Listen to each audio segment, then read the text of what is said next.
শ্বশুরবাড়িতে একটি মেয়ে তখনই নীরবে চোখের জল ফেলে যখন তার স্বামী তাকে সবচেয়ে বেশি অবহেলা করে। একজন নারী ধ্বংসের মূল তিনটি কারণ: যে নারী স্বামীর সাথে জেদ করে, যে নারী স্বামীর মুখে মুখে তর্ক করে, যে নারী মা বোনের কুপরামর্শে স্বামীর বাড়িতে অশান্তির সৃষ্টি করে। স্ত্রীর কথা কেন শোনা উচিত নয়? একটি শিক্ষণীয় গল্প। রাজদরবারে একদিন এক জেলে একটি বড়সড় মাছ নিয়ে গেল। রাজামশাই মাছটি দেখে খুব খুশি হলেন, কারণ মাছ তার খুব প্রিয় খাবার ছিল। এজন্য রাজামশাই খুশি হয়ে জেলেকে 50 টাকা দিয়ে দিলেন। সেই আমলে 10 টাকা মানে অনেক কিছু, তাহলে 50 টাকা মানে অনেক টাকা।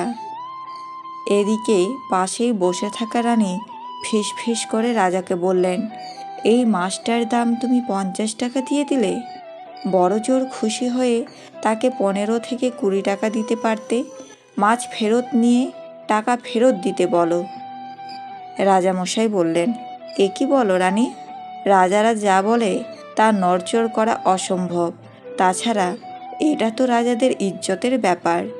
রানী বললেন, আমি এমন একটা বুদ্ধি দিচ্ছি যা প্রয়োগ করলে তোমার সম্মানের কোনো হানি হবে না, জেলে মাছ নিয়ে টাকাও ফেরত দেবে।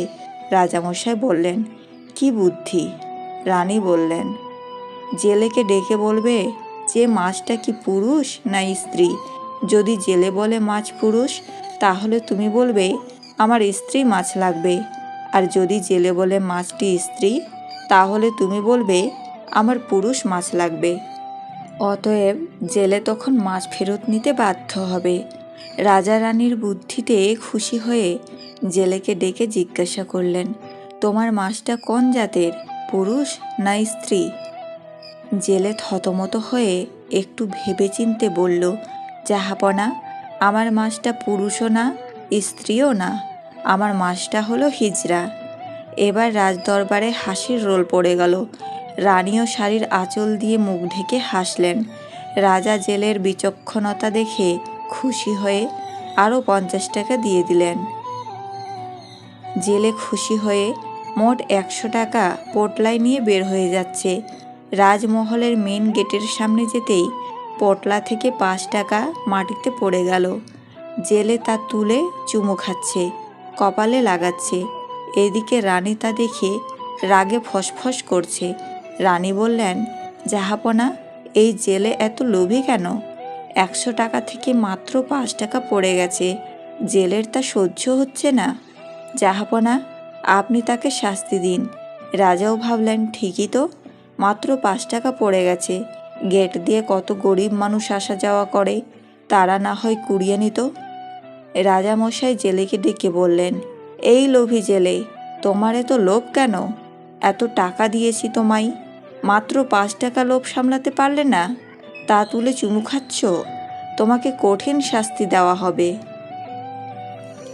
জেলে বলল, জাহাপনা, আমি কিন্তু লোভের কারণে ওই টাকা তুলে চুমু খাইনি।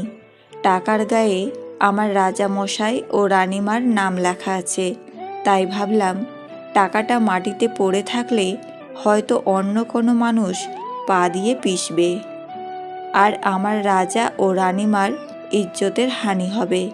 তাই আমি টাকাটা তুলে চুমু খেলাম এবং কপালে ঠেকিয়ে সালাম করলাম।